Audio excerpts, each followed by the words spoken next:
Welcome to another episode of The Unseen Paranormal, where some of the scariest things are unseen.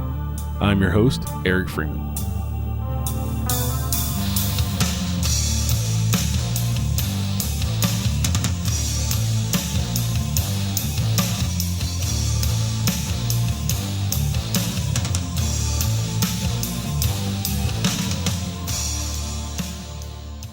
Hey everybody, on today's show we welcome back Allen Sircy. Allen is the author of the Southern Ghost Stories series, creator of the Ghost Map app, and co-host of the Southern Ghost Stories podcast.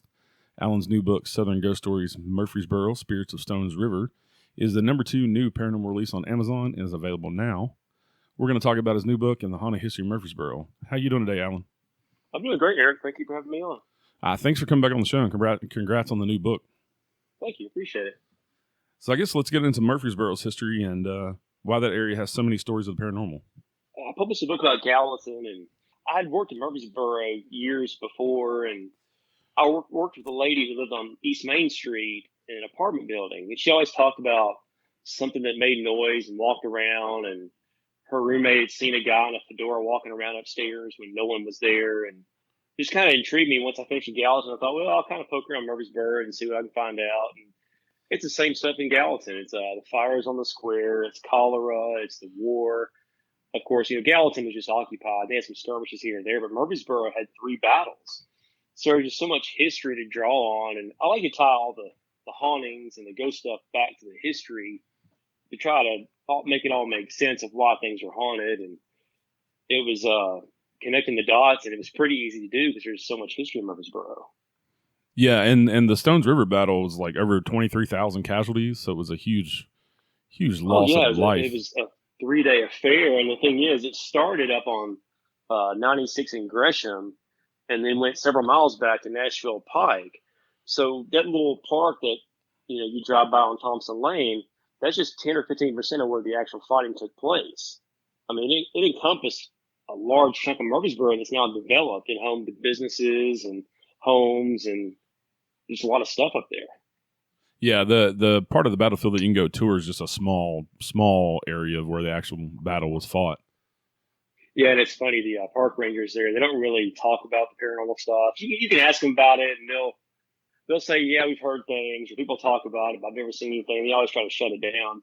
And, of course, at sundown, you can't be in the park. It's against the law, so you really can't go up there and investigate.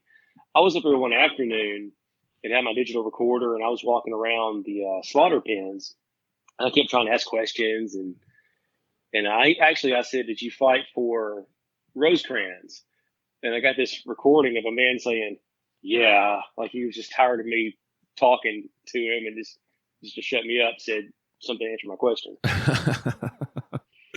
What other kind of stories did you get, or personal experiences that you had writing this book? Well, the coolest thing was up on Medical Center Parkway, there's a lot of new businesses and a lot of development, gas stations, and all kind of things popping up. Well, there was a self-storage unit called CubeSmart, and it's right over there where General Seal, a Union general, got killed. Big part of the battle happened right there. So I walked in, I was talking to some of the employees, and this black gentleman was telling me, he said, yeah, when I go to the 3rd floor, all the lights go out. And he said, I feel like there's a Union soldier up there who thinks I need help, and they're trying to help me to get to freedom. So we go up to the 3rd floor, and he's telling me the same story up there about how they're helping him, and the lights go off. And I get back home listening to the recording, and as he's explaining the story, I hear this laughter and this voice saying, ha, ha, ha, you can't get around it. Well, the black guy thinks they're helping him. They're just playing a trick on him. And it's really funny to hear an EVP of laughter of an old soldier who's just messing with the guy to have something to do. Right, just having a good time in the afterlife. Yeah. What were some of the reports that you heard from some of the businesses and even homeowners around Murfreesboro? Oh, well, I mean, across the street from that CubeSmart, there is a racetrack gas station. And I was talking to a lady who works 3rd shift. She's like, yeah, I hear voices on 3rd shift. I thought I heard my boss calling my name, and nobody's in the store but me. So weird things like that. There's another storage unit place right behind it, and they have some stories about seeing things in the monitors and seeing shadows. And I mean, there's so many businesses up there that have stories. Just every place has weird things that happen to them. Yeah, and it seems like a lot of the activity is early in the morning or late in the evening or at night when people aren't typically there. From what I've experienced, like a business or a hotel or whatever, if they are not expecting you to be there, they'll be more active. And if you show up, they kind of get angry that you're still there. Yeah, and there's a few plantations around. What kind of stories you get with the plantations that are around Murfreesboro? Well, there's one called the Burleson Plantation, and it's weird because when I got up there, and started poking around and asking people about stories and things that happened to them, I kept hearing about Burleson Lane, and it's just this little part of Murfreesboro. It's almost in Smyrna. It's going towards Smyrna right there off Murfreesboro Road, and a lot of people told me like weird things happen. They see shadows moving around, or they live back there and they would see things knocking on their windows, and there's a lot of weird, eerie stuff. So I got a kid who grew up back there to kind of take me back in the woods there and show me all these abandoned slave quarters. There's a land grant from the Burleson family in the 1800s. They came and settled there after the Revolution. Well, somebody in the family got scalped by an Indian. So the family went back to North Carolina. They came back a few years later once there were more white settlers in the area to kind of discourage Indian attacks. Well, he built a cabin and he had slaves. Well, in the 1950s or 60s, a very prominent citizen of Murfreesboro hauled that log cabin out along with two slave cabins. And when he did that, a lot of weird things started happening. So I talked to a family who lived in the slave cabin or the log cabin, and they used the slave cabins as like two additional bedrooms. I talked to a guy who lived in those, and he said that he saw something one night up on the stairs. But when they took those slave cabins and the log cabin out of that area, the area just came alive. People started experiencing weird things, and I've been back there, and I picked up some EVPs. There's also a graveyard back there in the middle of the woods, and I got some EVPs back there by the graveyard. I got some pretty much in every single location, and a lot of them are just whispers. It's really hard to tell what they're saying. Yeah, a lot of reports in the paranormal come when people start disturbing stuff like that. Like people go to renovate an old home, or in that case, move the building. They tend to stir up a lot more paranormal activity than wasn't even going on when it was in its original location. Yeah, it's really weird. You walk back here in the woods, and there's these four slave cabins. Kind of, some are close, some are further away from each other, but some are still there. They were originally six, and they took two of them out. But it's just a really cool part of Murfreesboro that's kind of no one really knows about, and I got to experience it, and I got some EVPs, which is really cool. Did you get any stories about Oakland's mansion? I know that's a famous mansion. It's a really pretty place. I've been there. Yeah, it's funny because when I first started researching this property, I started poking around, and I was told they're not going to talk to you. It's kind of like Traveler's Rest and Two Rivers Mansion, other big prominent places around town. They won't talk about the paranormal activity. So I went out there and I talked to a tour guide, and he told me everything. He's like, this happens, that happens. I feel like I'm not alone. People have been touched, and there's doors that open. They've gotten shadows. They've gotten stuff on video. But when I went and talked to the upper brass of Oakland's, oh no, nothing happens here. So it's kind of, it happens, but they won't really acknowledge it.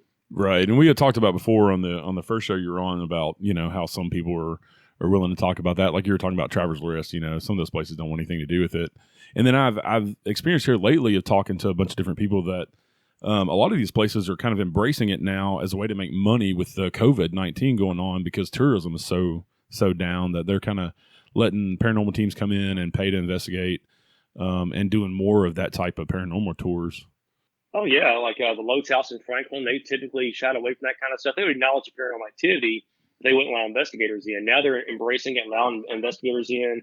Rosemont and Gallatin, they've gone all in and having investigations every so often. And yeah, you're right, with the pandemic, they've got to find ways to make money. It's a way for them to make money when you can't really make money off tourism right now. Yeah, yeah, and I've seen your post on the Rosemont up in Gallatin. We touched on that a little bit on the other show as well. One of the things that you talk about in your book is the tunnels under Murfreesboro. What were those used for, and did you get any haunted stories about those? Well, growing up, I grew up in Antioch, and I worked in Murfreesboro, and I'd always heard stories about tunnels under Nashville and Murfreesboro, and how they were for Civil War soldiers, or they were helped to move slaves through the Underground Railroad, and this and that. And I got to go in some buildings along the square there, and down there in the basement, you can kind of see where there were openings. Well, I finally talked to the mayor's office, and they allowed me to go down in there, and I got to go under the square and into all the tunnels. And what I realized when I was down there, all the tunnels were used to move money. They weren't used for slaves or for the Confederacy. They were used to move money because all of the buildings that had the openings were old banks. And when you get down there, you see an old bank vault right beside the entrance to the tunnels. What was really creepy down there is there were modern day children's toys down there. I saw maybe half a dozen just toys down there. And I don't know how they got there. Like you see Dora the Explorer and other modern toys that, kids play with today, but they're down there underneath the square where no one ever goes anymore. So how did they get there, and why were they there? That's the question I came away with. Right, but you didn't hear any stories about the tunnels being haunted or anything like that? No, I didn't really hear about the tunnels. I just heard about the no one knew why they were there. Yeah. Actually, there was another tunnel I went down in. There's a story in the book about Murfreesboro, the Childress House, which is James K. Polk's brother-in-law, Sarah Childress Polk, the first lady. Her family grew up in the area, and she lived in Murfreesboro for a short time. And after the Civil War, her brother came to live there and built a house just off the square. Well, across the street, there's an old house that was home to a fraternity, and it's kind of a historic house too. And the legend is that it was a brothel. So over at the Children's House, you can go down in these two outbuildings, and one of them has this entrance to the basement, and you walk down there and you can see where something has been bricked up. And according to legend, that was an entrance that went to a tunnel that took you across the street up into the brothel. And supposedly the politicians and prominent people in Murfreesboro, they would go to that house, park their carriage or whatever, and then go under the tunnels so they wouldn't be detected or seen going into the brothel. But when I went down there as a paranormal investigator, Mark Walsh of Rutherford County Paranormal, he had it was an ecto box. I forget the name of the machine, but he said, "Hey, what's going on with these tunnels? What's down there?" And slaves was the voice that you can hear it clear as day. Wow. So, I mean, it's the Childress family did have slaves, but no, they had them before the war, but they established themselves in Murfreesboro after the war. But the building was owned by a guy. It was built in like in 1810 or 1816. So the first landowner likely had slaves. That may be where they stayed, or I don't really know. And you had alluded to the kind of some of the similar history of like Gallatin with the cholera and the fire, and what did you find downtown Murfreesboro where the fire occurred and some of those areas and the buildings? Yeah, and it happened all over, like in New Orleans, Chicago. Back in the 18th century and 19th century, there were no fire codes. Everything was made of wood, and so if a building caught fire, it burned down the whole block. They built it back with wood, and it burned down again. So it wasn't until like the 1920s or 30s or 40s until there were codes where, people used brick to build the buildings on the square. So there's just a lot of bad things happen. A lot of fires kill a lot of people, and not just in Murfreesboro, but all over the country. And that's kind of what I've seen in all the squares. I was up in Springfield the other day, and it's the same thing up there. A lot of buildings in Springfield are haunted. It's a small little town in Tennessee.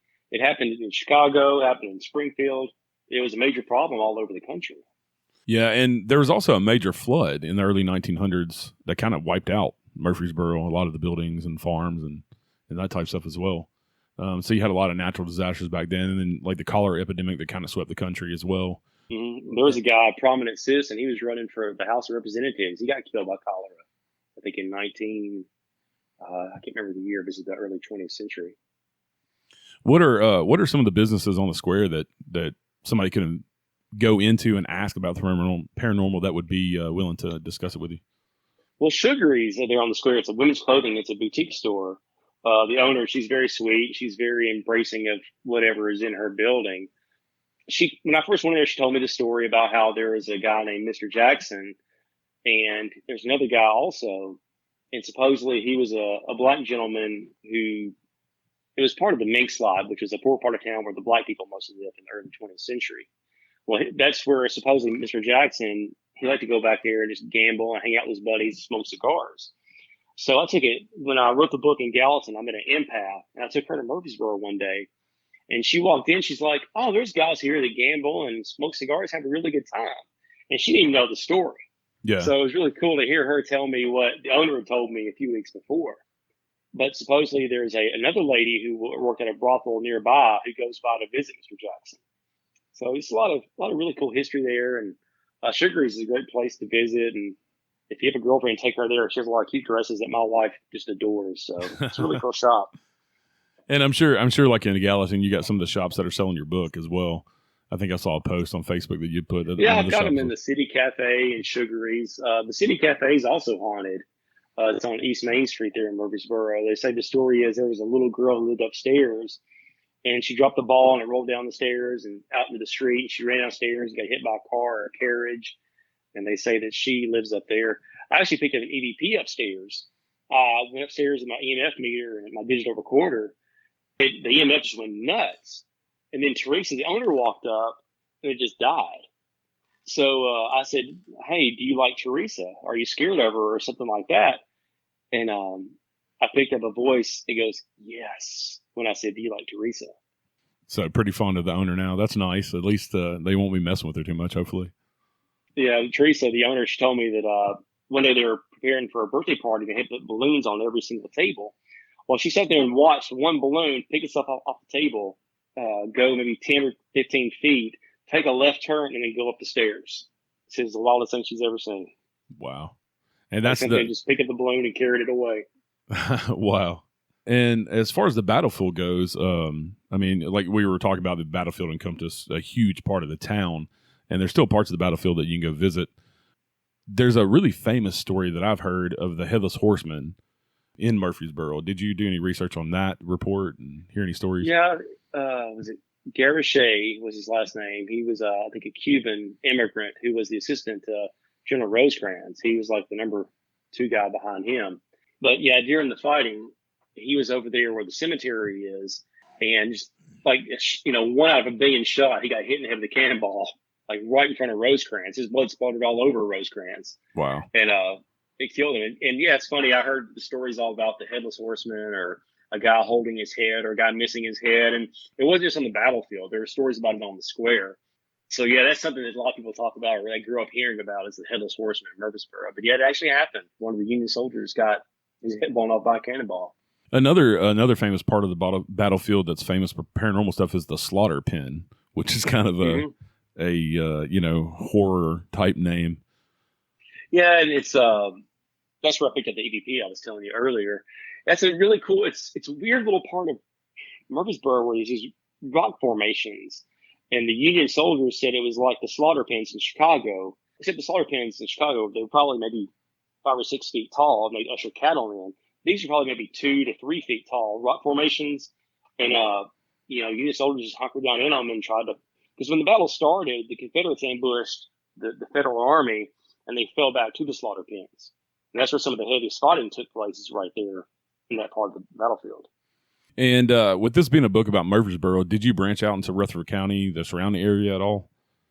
Not really. I tried to stay in Murfreesboro. I didn't want to get. I mean, I've heard stories about Smyrna at the Sam Davis home and a few other places, and there's some outlying places like Christiana where they say that there was a Civil War hospital. Up in Manchester and Tullahoma, there's all kinds of stories. There's a lot of fighting up in Tullahoma. But I'll try to keep the book just about Murfreesboro. Yeah, it seemed like you got plenty of stories about Murfreesboro to write the book. Yeah, my wife and I joke. I told her I need to make 2 books, one just about the battlefield and one just other about Murfreesboro. But with the courthouse being so instrumental in the war and also the town, I just combined them all into one. Yeah.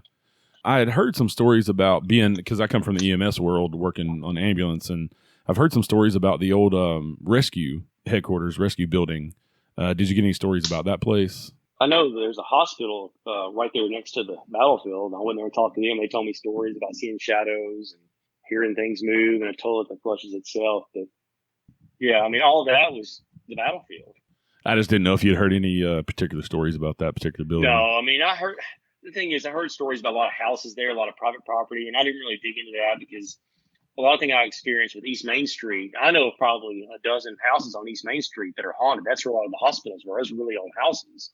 But the pushback I got from the homeowners is they don't want to be included into a book because they don't want to be there on Halloween night with their kids. Somebody knock at the door and say, "Hey, mister, can I come see your ghost?" I talked about a few places on East Main Street, but I really can't go into the homes and talk about them because that's opens up a can of worms for that family that lives there. Right. I'm sure they probably have some problems with the battlefield of people trying to sneak in there at night as well. And that location there, I'm looking at it now on the maps. That's probably 1,500 feet away from General Bragg's headquarters when the war started, or when the battle started there at Stones River. Yeah, I was just curious, like I said, because I come from the EMS world and I've heard some stories about it. Oh yeah, I mean, it's funny now that I published the book. I've got a bunch of messages. Hey, did you do this place? You heard about this story? And it's like, man, where were you 2 months ago? So yeah, it's funny. Like after the Gallatin book, people come out of the woodwork. Hey, why didn't you write about this? Why didn't you know about that? What's some other interesting stories that you heard? Maybe you didn't put in the book, but you heard about the paranormal history of Murfreesboro. Oh, like I said, there's a lot of things about the homes there, and I really couldn't talk about somebody's house. There's a guy that has a home on East Main Street, and I was telling him about my project. He's like, "Oh yeah, my wife hears noises up in the attic all the time. We go up there, and we think it's a squirrel, or we hear something, but it's loud footsteps. It's too big to be a critter, but we don't know what it is." And stuff like that. I'm trying to think. If you hadn't asked me, I could have told you a story. One of the real cool stories in the book is there's a place over on West College Street. It's usually a meatpacking plant. And there was a guy there who he hired a hitman to kill his wife, but the hitman got cold feet and backed out, and the guy got really upset and angry, and they got into a fight, and the hitman shot him. So they say the business is there. Weird things happen there now. There's a bookstore and there's a clothing store. A lot of weird things happen in that building. I heard a lot of stories about that. Of course, the owner is like, well, he vouched for the story, but he was like, I don't really see anything going on here. I don't hear anything, but his tenants told me something else altogether. Yeah. Any weird stories that just kind of caught you off guard that come to mind? The thing I came away with, and I know it's not popular to say, but Nathan Bedford Forrest, I learned a lot about him because he was so instrumental in the history. And he was a terrible person, a slave trader. He was in the KKK. But the Union generals were scared to death of him. Like, he went to Murfreesboro, outnumbered like 3-1, and he would use the territory and the buildings to kind of camouflage his lack of numbers. Like, he got there and he put all his men in between the buildings. He made the generals for the Union think that they were surrounded, and he got them to just surrender right there. You know, he stormed the courthouse. The thing is, when the siege of the courthouse took place, Forrest went to Manchester, and a day or two before, the Union had been there and rounded up 100 men, and they marched into Murfreesboro and locked them in jail. And, you always hear about the Union being the good guys freeing the slaves, and that's true. They did free the slaves, but to win the war, they did a lot of underhanded things to the people that lived in Middle Tennessee. So when the people came to Forrest and said, hey, they took these people, can you help get it back? He came to Murfreesboro to take the railroad hub. But while he was here, he wanted to help out people in Manchester. So he went to the jail. Well, when he got to the square, the Union set the jail on fire. So Forrest got here and saved 100 people from Manchester. There are 6 people who were going to be hanged that day. He saved them as well. And Forrest is a very complicated guy. Somebody told me it's like he's like Mike Trout. He plays for the Angels, the worst team in Major League Baseball, but he's the best player in the league. like Grant was quoted as saying, someone asked him, who was the best soldier you ever faced?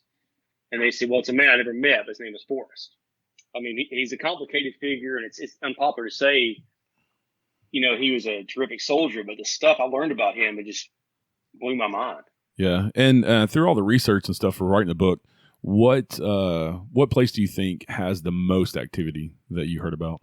Oh, man. Burleson Lane, a lot of people swear things happen over there. Jack Brown's, the burger joint there on the square, people talk about it. Whiskey Dick's Saloon, it's a club there on West Main Street. It was the old jail. And I say weird things happen there all the time. I mean, there's so many fires there on West Main Street and Maple Street. Just the Sugaries, that spirit there is pretty active. It's hard to really pinpoint one place. The courthouse. I had a lady tell me there that she was in there and had books thrown at her. So, her office is maybe 10 yards away from where they hang people out there in the courtyard. So the courthouse is very haunted. I mean, it's hard to pick just one place because there's so many places there. Yeah, and Middle Tennessee State University is a huge part of Murfreesboro. Did you hear any of the haunted history? It's been around since early 1900s and kind of... Yeah, and I'd heard things about there's a theater there on campus. But the problem I ran into was the pandemic. I started working on the book off and on 2 years ago and did some research, and I really started digging in last year. But come March and April, things were locked down, and I had a hard time getting into places and talking to people. And so I really didn't get to spend much time on the campus there. I think I wrote about one of the urban legends that talks about the center of the universe. But as far as haunted places at MTSU, I've heard rumors and stories, but the pandemic kind of shut me down. Do you have any events coming up with the book? I know it's still a little early, and like you said, things will pick up around Halloween more with the book. But you got any events coming up with the book? Well, I have some stuff in the works, and I can let you know. The pandemic's kind of put a squash on all that stuff. I was talking to some people in Murfreesboro about doing something with their festivals this fall, but because of the pandemic, everything's scrapped. So I think they'll do some ghost tours. I'll probably be involved in some of those. It's hard to really say. I can pass the word on to you, or you can check on the Facebook on the Southern Ghost Stories site. I can keep you updated. But right now, it's hard to say, man. This pandemic thing shut me down. Right. Yeah, it's shutting a lot of things down. Anything new going on? I know you just came back from a hiatus with the podcast. Anything new going on with the podcast? Oh, no. We're just trying to wrap it up. We'll probably, after Halloween, we'll probably shut it down for a few months and then pick back up in the spring like we did this past year. But just kind of working on some other projects and digging in and looking for more stories. Yeah. Any recent interesting stories from your podcast? I think we just covered the Jailer's Inn on the last one. That's a really cool place in Bardstown, Kentucky. It was the old Nelson County Jail, and they used to hang people in the courtyard. And some folks, they couldn't wait for them to be hanged, so they just lynched them and drug them out of their cells and hanged them themselves. The Morrell gang, they was a real bad gang up there in Kentucky, and was it Charles Morrell and George Morrell and Sam Ford, the three guys were just terrible people, and they were bootleggers and murderers, and they got involved in a shootout, and I think Sam Ford got shot there in the courtyard of the jail, and it's now a bed and breakfast, and they say weird things happen in a lot of the rooms, and it's a really cool place. If you ever go up to Bardstown, there's a lot of history up there. It's known best for all the distilleries and the bourbon, but there's a lot of history up there in the small little town of Bardstown, Kentucky. And I know this book just came out, so you're kind of still on that. But any other books in mind that you want to do in the future? I knew you were going to ask me that. I am working on something. It's very, very preliminary. It's another place in Middle Tennessee. Actually, I've got several things I'm kind of bouncing around, but one I've kind of sunk my teeth into. But I'm just going to get started. I really don't want to say just yet. But I'll keep you posted. Yeah. I would love to have you back on and talk to you again about any future projects. I actually published a book back, I think in February or March, called Haunted Hotels. I'm not sure if I told you about that. With the pandemic, it kind of got lost in the shuffle too. But a lot of places, there's a hotel in Atlanta and the Thomas House in Red Bowling Springs. Just a lot of hotels and inns I've been to, and just kind of collect the stories from them. And we published that back earlier this year. Yeah, I just had my friends on who now I'm part of their paranormal group, Medics for Paranormal, but they've been at the Thomas House Hotel before I became a member quite a few times, and we've talked about some of the evidence they've caught up there. And of course, it's famous for ghost hunters and ghost adventures and all those TV shows and famous people being there. But yeah, they've caught lots of evidence, and we're talking about going back here soon, just because it is such a paranormal hotspot. Yeah, it's really cool, and the family, the Coles, are great people. They're really friendly and welcoming. And I went there one afternoon, and Daryl and I were walking around, and my EMF meter just went nuts. I think in the grandmother's room. I think she died in the room, or they say that her spirit's still there in the house in that room. But I didn't pick up any digital recordings or anything, but my EMF meter went nuts in her room. So that's really the only thing I can talk about there. But I heard a lot of stories and a lot of weird things happening there at the Thomas House. Yeah, they've caught a bunch of EVPs. One of them that I heard was a little girl. They asked her, they brought a doll and a ball and put it on the bed, and they asked if the little girl wanted to play with one of them. And I played it on the podcast where people can hear it, but the little girl says something to the effect of, that she wanted to play with the ball. And that's one of the big pieces of evidence they got up there. But they've been up there quite a few times. Like I said, I think we're going to go here soon and investigate that. I'll have to maybe do a podcast on that and talk to them at the Thomas's house in Red Bowling Springs. Yeah, the Coles would probably be open to that. They're great people, and I'm sure they'd be interested in talking to you. Yeah. One of the cool things I got to do with the hotel book was Union Station in Nashville. I went up there and talked to some people, and they kept telling me to talk to this one person. So I tracked her down. She was the old night auditor. She told me all these stories for she'd been there for several years overnight. She just had all these weird, crazy things happen to her. And She heard a train in the middle of the night. Just really weird stuff. Yeah, and I've heard about the. I've been to the flying saucer, which is kind of around the side, lots of times, and I've heard some stories about the flying saucer being haunted and having things go on in there, especially after hours when it's just the staff there, bar glasses flying off and stuff like that. Yeah, that's what I heard. It's like glasses and stuff like that moving around. It's kind of stories I got. Thank you again for coming on today and talking about the new book. Yeah. Look forward to talking to you in the future about future projects. Yeah, just anytime. Just let me know. All right. Well, thanks everyone for tuning in. We will see you next time. Join us next time for a new episode of The Unseen Paranormal. Until then, check us out on Facebook, Twitter, Instagram, or at our website, unseenparanormalpodcast.com. And don't forget to like, review, rate, and share with all your friends. Thank you to my friend Chris Lips for the awesome theme music. Listen to our theme song and more of his music at chrislipsmusic.com. And remember, some of the scariest things are unseen.